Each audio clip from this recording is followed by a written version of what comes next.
Hello friends, जय माता दी। कैसे हैं आप सब दोस्तों? उत्पन्ना एकादशी है, जिस दिन एकादशी माता श्री हरि के शरीर से प्रकट हुई थी। कहा जाता है एक बार जब युधिष्ठिर ने भगवान श्री कृष्ण से पूछा, भगवान पुण्यमयी एकादशी तिथि कैसे उत्पन्न हुई, इस संसार में वह क्यों पवित्र मानी गई है और देवताओं को कैसे प्रिय हुई, तब श्री भगवान कहते हैं, कुंती नंदन, प्राचीन समय की बात है। सतयुग में मुर नामक दानव रहा करता था और बड़ा ही अद्भुत, अत्यंत रौद्र तथा संपूर्ण देवताओं के लिए भयंकर था।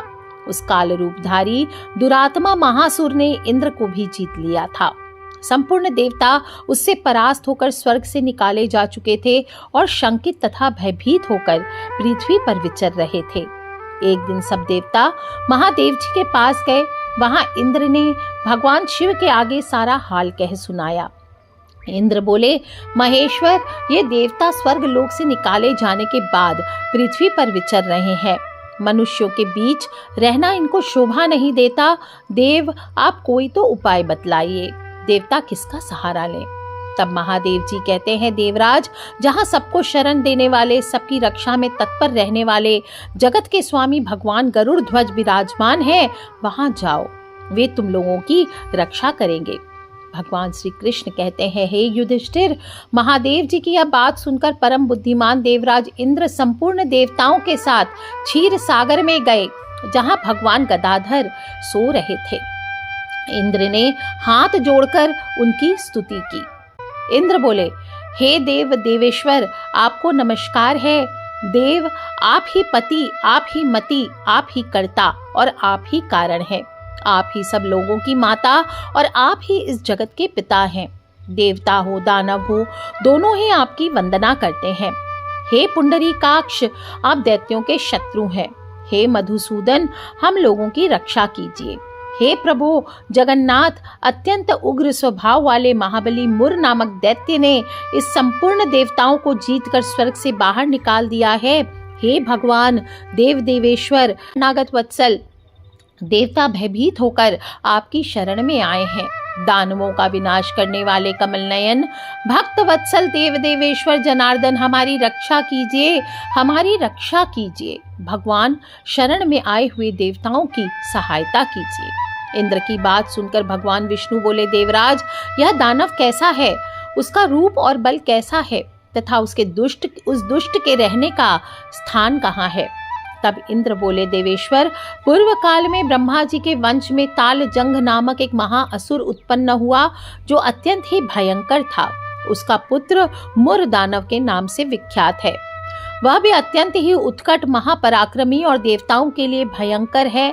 चंद्रावती नाम की एक प्रसिद्ध नगरी है, उसी में स्थान बनाकर वह निवास करता है। उस दैत्य ने समस्त देवताओं को परास्त करके उन्हें स्वर्ग लोक से बाहर कर दिया है। उसने एक दूसरे ही इंद्र को स्वर्ग के सिंहासन पर बिठाया है और अग्नि, चंद्रमा, सूर्य, वायु, वरुण उसने दूसरे ही बनाए हैं। जनार्दन, मैं सच्ची बात बता रहा हूँ, उसने सब कोई दूसरे ही कर लिए हैं। देवताओं को तो उसने उनके प्रत्येक स्थान से वंचित कर दिया है। इंद्र की यह बात सुनकर भगवान जनार्दन को बड़ा क्रोध आया और उन्होंने देवताओं को साथ लेकर चंद्रावती नगरी में प्रवेश किया। भगवान गदाधर ने देखा कि दैत्य राज बार बार गर्जना कर रहा है और उससे परास्त होकर संपूर्ण देवता दसों दिशाओं में भाग रहे हैं। अब वह दानव भगवान विष्णु को देखकर बोला, खड़ा रह, खड़ा रह। उसकी यह ललकार सुनकर भगवान के नेत्र क्रोध से लाल हो गए। वे बोले, अरे दुराचारी दानव, मेरी इन भुजाओं को देख। यह कहकर विष्णु भगवान ने अपने दिव्य बाणों से सामने आए हुए दुष्ट दानवों को मारना आरंभ कर दिया। दानव भय से विह्वल हो उठे। पांडुनंदन, तत्पश्चात श्री विष्णु ने दैत्य सेना पर चक्र का प्रहार किया। उससे छिन्न भिन्न होकर सैकड़ों योद्धा मौत के मुख में चले गए। इसके बाद भगवान मधुसूदन बद्रिका आश्रम को गए। वहां सिंहावती नाम की गुफा थी, जो 12 योजन लंबी थी। पांडुनंदन, उस गुफा में ही एक दरवाजा था। भगवान विष्णु उसी में सो गए। वह दानव मुर भगवान को मार डालने के उद्योग से उनके पीछे पीछे तो लगा हुआ ही था, अतः उसने भी उसी गुफा में प्रवेश किया। वहां भगवान को सोते देखकर उसे बड़ा हर्ष हुआ। उसने सोचा यह दानव को भय देने वाला देवता है, अतः निस्संदेह ही इसे मार डालूंगा। हे युधिष्ठिर, दानव के इस प्रकार विचार करते ही भगवान विष्णु के शरीर से एक कन्या प्रकट हुई, जो बड़ी ही रूपवती, सौभाग्यशालिनी, दिव्य अस्त्र शस्त्रों से सुसज्जित थी और भगवान के तेज के अंश से उत्पन्न हुई थी, अतः उसका बल और पराक्रम महान था। दानवराज मुर ने उस कन्या को देखा। कन्या ने युद्ध का विचार करके दानव के साथ युद्ध के लिए याचना की।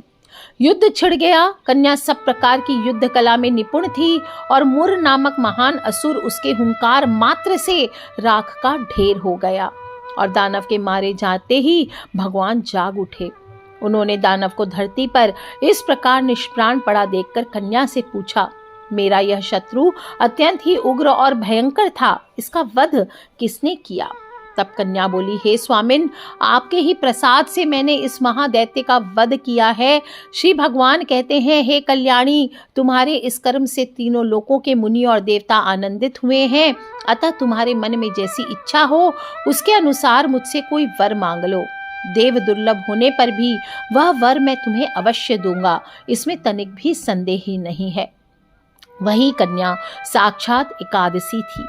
उसने कहा, हे प्रभो, यदि आप मुझ पर प्रसन्न हैं तो मैं आपकी कृपा से सब तीर्थों में प्रधान, समस्त विघ्नों का नाश करने वाली, सब प्रकार की सिद्धियां देने वाली देवी हूँ।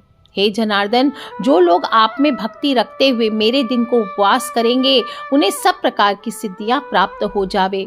हे माधव, जो लोग उपवास, नक्त भोजन अथवा एक भुक्त करके मेरा व्रत का पालन करें उन्हें आप धर्म, मोक्ष, अर्थ सभी प्रदान करना। श्री विष्णु भगवान बोले, हे कल्याणी, तुम जो कहती हो वह सब पूर्ण होगा, तथास्तु। भगवान श्री कृष्ण कहते हैं, हे युधिष्ठिर, ऐसा वर पाकर महाव्रता एकादशी बहुत प्रसन्न हुई और दोनों पक्षों की एकादशियां समान रूप से कल्याण करने वाली है। इसमें कुछ लोग जो शुक्ल और कृष्ण का भेद करते हैं वो नहीं करना चाहिए। यदि उदय काल में थोड़ी सी एकादशी, मध्य में पूरी द्वादशी और अंत में किंचित त्रयोदशी हो तो वह त्रिस्पर्शा एकादशी कहलाती है, जो कि भगवान को बहुत ही प्रिय है। यदि एक त्रिस्पर्शा एकादशी का उपवास कर लिया जाए तो 1000 एकादशी व्रतों का फल प्राप्त होता है और इसी प्रकार द्वादशी में पारण करने पर 1000 गुना फल माना गया है। अष्टमी हो, एकादशी हो, षष्ठी हो, तृतीय हो, चतुर्दशी हो, यदि पूर्व तिथि से विद्ध हो तो उसमें व्रत नहीं करना चाहिए। परिवर्तनी तिथि से युक्त होने पर इनमें उपवास का विधान है। पहले दिन में और रात में भी एकादशी हो तथा दूसरे दिन केवल प्रातः काल एक दंड एकादशी रहे तो पहली तिथि का परित्याग करके दूसरे दिन की द्वादशी युक्त एकादशी को ही उपवास करना चाहिए। यह विधि मैंने दोनों पक्षों की एकादशी के लिए बताई है। जो मनुष्य एकादशी का उपवास करता है वह बैकुंठ धाम को प्राप्त करता है, जहाँ साक्षात भगवान गरुड़ ध्वज विराजमान रहते हैं। जो मानव हर समय एकादशी के महात्म्य का पाठ करता है उसे 1000 गौदान के पुण्यों का फल प्राप्त होता है। जो दिन हो या रात हो भक्ति पूर्वक इस महात्म्य का श्रवण करता है वह निःसंदेह ब्रह्म हत्या आदि पापों से मुक्त हो जाते हैं। एकादशी के समान पाप नाशक व्रत कोई दूसरा नहीं है और इस दिन समस्त दिन आपको ओम नमो भगवते वासुदेवाय मंत्र का जप करना चाहिए। इस प्रकार इस एकादशी पर जो भी श्री हरि के विशेष पूजन और उपाय करता है उसके जीवन में वैभव आता है, अशांति से मुक्ति मिलती है, पारिवारिक कलह समाप्त होते। तो बोलिए श्री हरि विष्णु भगवान की जय। दोस्तों, इस बार मार्गशीर्ष माह की उत्पन्ना एकादशी 8 दिसंबर को शुरू हो रही है सुबह 5:06 पर और पूर्ण होगी 9 दिसंबर को सुबह 6:31 पर।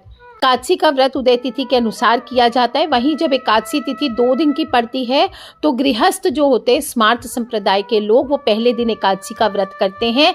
इस बार 8 दिसंबर को होगी और जो वैष्णव संप्रदाय के लोग हैं वो उत्पन्ना एकादशी का व्रत 9 दिसंबर को करेंगे।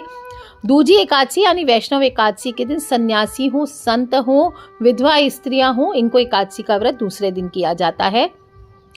गृहस्थ जीवन वाले 8 दिसंबर को करेंगे तो दोपहर को 1:15 से 3:20 पर आपको 9 दिसंबर को पारण करना है। जो लोग भी वैष्णव संप्रदाय के लोग 10 दिसंबर को व्रत करेंगे वो सुबह 7:02 से 7:13 को 10 दिसंबर को आपको व्रत का पारण करना है। इस दिन श्री हरि भगवान का षोडशोपचार पूजन कीजिए, जल्दी उठें, अपनी हथेलियों के दर्शन करें, धरती माता को प्रणाम करें। इसके बाद स्वच्छ जल से स्नान आदि करके अपने घर के मुख्य द्वार की साफ सफाई कर तोरण लगाएं। आप वहां पर रंगोली लगा सकते हैं। इस प्रकार से अपने घर के मुख्य द्वार को सजाना चाहिए। 1 लोटा जल सूर्य देव को अर्पित करें। 1 लोटा जल दक्षिण मुखी होकर अपने पितृदेव को अर्पित करिए।